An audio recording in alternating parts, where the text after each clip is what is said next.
दोस्तों आज की ये वीडियो बहुत ही इंटरेस्टिंग होने वाली है। मैं आपको WH फैमिली के 3 वर्ड्स हु, हुज और हुम, इन तीनों में फ़र्क समझाऊंगा। ये बहुत ही कंफ्यूजिंग वर्ड्स हैं, हु, हुज और हुम। किसके लिए हु यूज़ किया जाता है, किसी के लिए हुम यूज़ किया जाता है, किसी के लिए हुज यूज़ किया जाता है। मैं आज इस कन्फ्यूज़न को जड़ से मिटा दूंगा। शुरू करते हैं।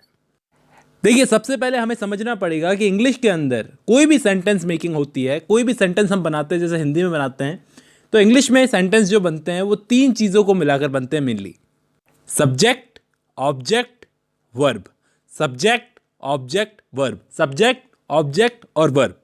अब जैसे मैं एक सेंटेंस बोलता हूँ, Vishal works in a book shop.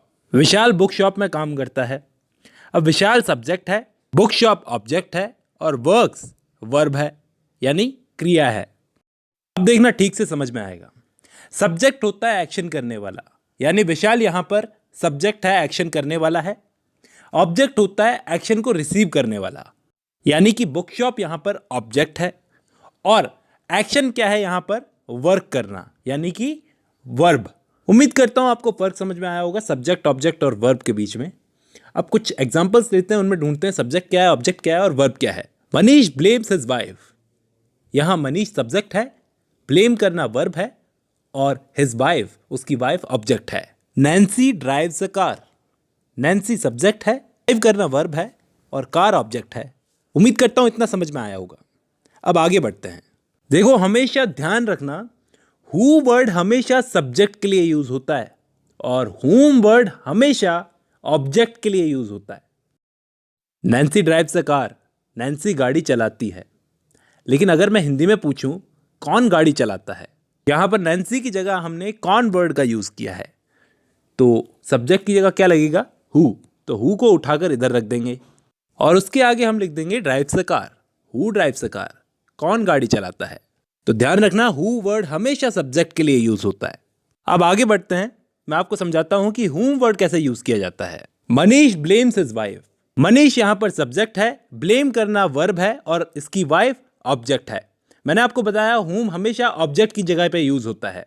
Manish blames हुम। Manish blames his wife. मैं बोलूं कपिल एक टीचर है, इसको इंग्लिश में मैं बोलूंगा कपिल इज अ टीचर। लेकिन अगर मैं सवाल पूछूं कि टीचर कौन है, तो सब्जेक्ट यानी कि कपिल के लिए मैं यूज करूंगा हु वर्ड का। Who is the teacher.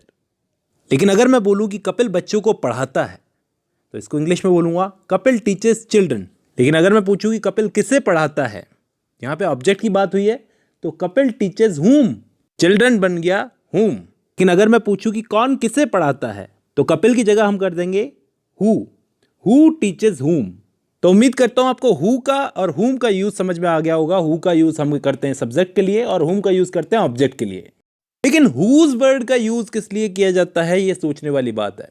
Whose का हिंदी में मतलब होता है किसका, यानी पोजेशन दिखाने के लिए। जैसे मैं कहूं कि ये पेंसिल किसकी है, हुज पेंसिल इज दिस। ये कार किसकी है, हुज कार इज दिस। ये मोबाइल किसका है, whose mobile is this. Whose word का यूज पोजीशन दिखाने के लिए किया जाता है। उम्मीद करता हूं आज की वीडियो आपको पसंद आई होगी। आज की वीडियो में बस इतना ही।